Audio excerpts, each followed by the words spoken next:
Thank you. Well, thanks to all the speakers for very interesting talks today. Um, I'm a bit from a different field, slightly overlapping, but I'm more from a, let's say, biotechnological approach, or it's biotechnology as an industry. Gecco stands for Groningen Enzyme and Cofactor Collection. We are here in the north of Netherlands.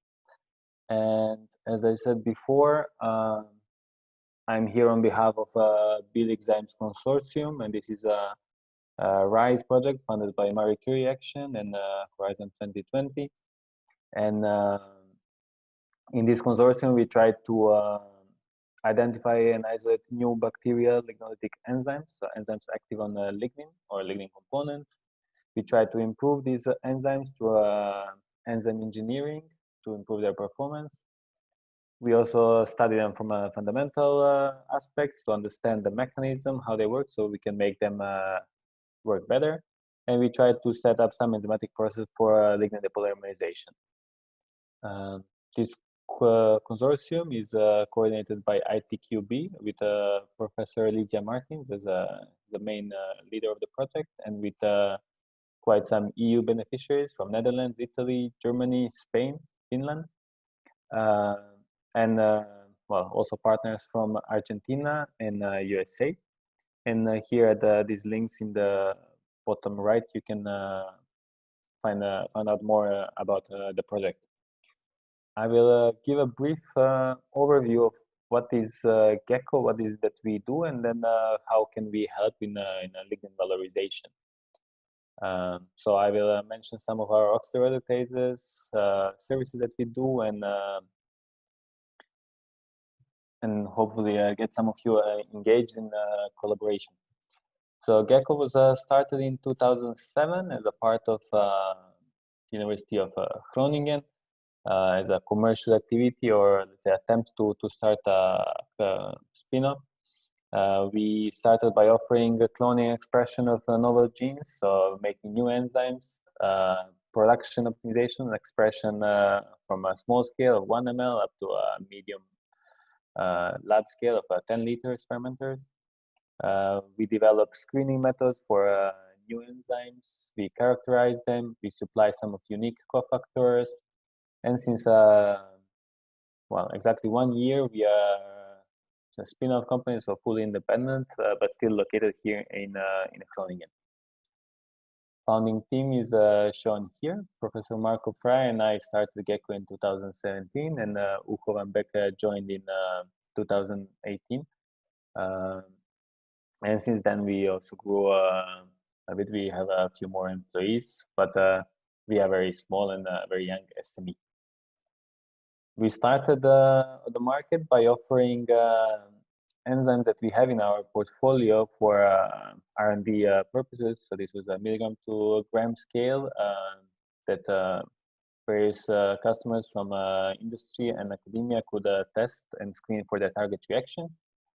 But this, of course, is not a very sustainable business model. So we quickly changed to contract research projects where we engage customers through feasibility studies and consulting into trial studies or pilot projects where we screen 10 or 20 different enzymes from our portfolio or new enzymes for a target reaction. And then if we get some trace activity or some hits, then we continue with let's say joint developments where more dedicated engineering projects are carried out. We also offer training and support for enzymatic processes because some of our customers are from purely chemical industry, and therefore they lack some training in how to use biocatalysts, which are always advertised as catalysts that require more mild conditions and are easier to handle, but still there are some peculiarities and some training is needed. So we also offer training on site. We have many different enzymes in our portfolio from 10 different classes, and maybe most relevant here would be heme-containing peroxidases, malloxgenases, and alcohol oxidases. I will mention some of them later. The versatility of oxidoreductases, which are our main let's say, group of enzymes, although our work is not limited to them, is quite attractive for many customers, because as you can see here, all sorts of different chemistries can be carried out. This is mainly well, using BVMOS for oxygen incorporation, but then we also have oxidases, which are usually using only molecular oxygen as oxidant. And here you will probably recognize some reactions that are in the squares.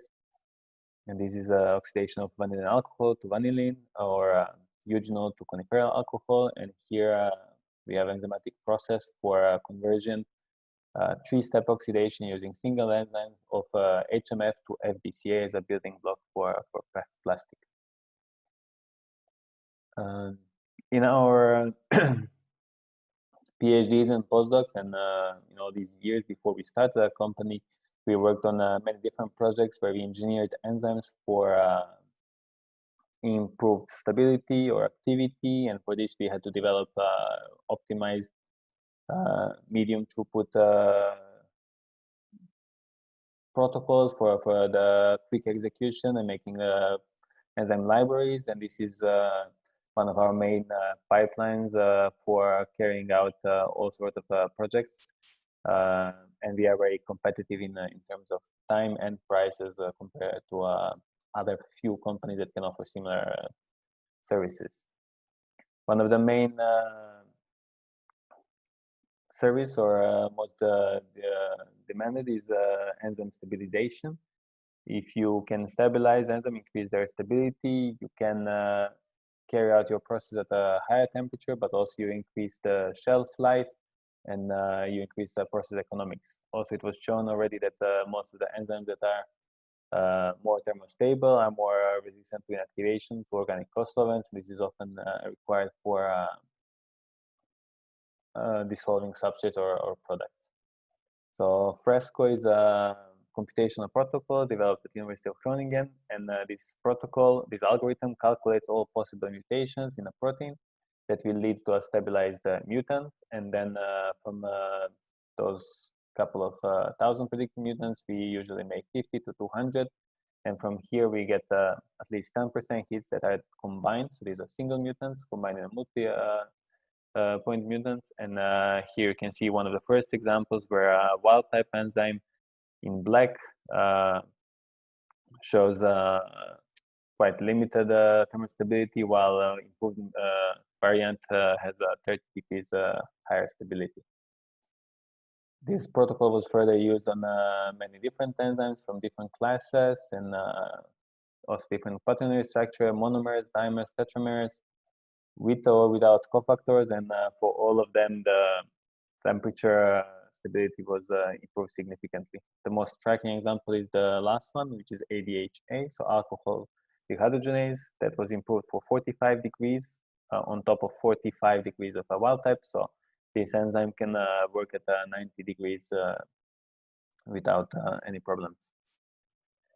And these are the services that we offer to customers that are already using enzymes that have enzyme-driven processes that are needed to be improved.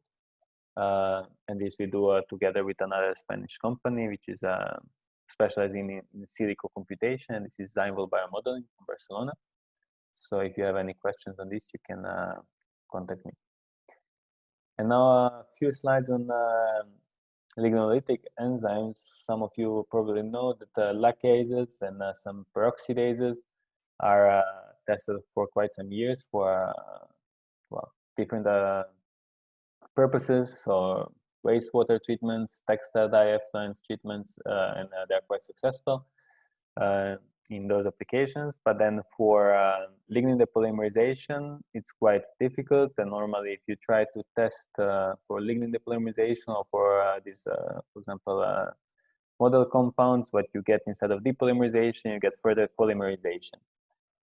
It is known that bacteria and fungi are using these enzymes in degradation of biomass, and therefore these enzymes do have their use in depolymerization. But in vitro, it's not so simple. So you cannot use only one enzyme. You need to use enzyme cocktails and so on.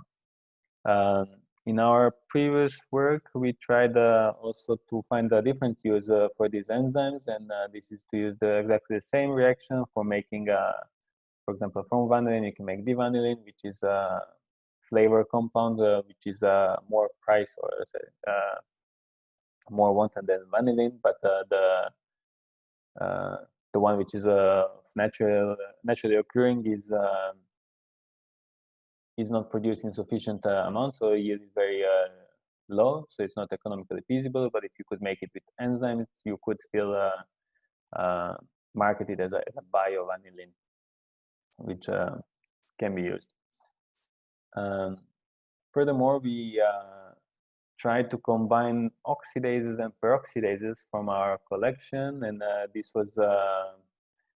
two enzymes were fused into one polypeptide that can be bifunctional biocatalyst now, and we made several of different oxidase peroxidase fusions. So we used same peroxidase but different oxidases, and then if we use alditol oxidase or ketol oligosaccharide oxidase, then we could use them for our biosensors with a very low macromolar range. But if we use eugenol oxidase that can convert vanilla alcohol to vanillin, and then with the peroxidase we can make divanillin. So this is a one-step production. And we could also make lignin oligomers from eugenol. And this was a subject of a different study where we tried to make lignin dimers and oligomers. And although it sounds a bit paradoxical that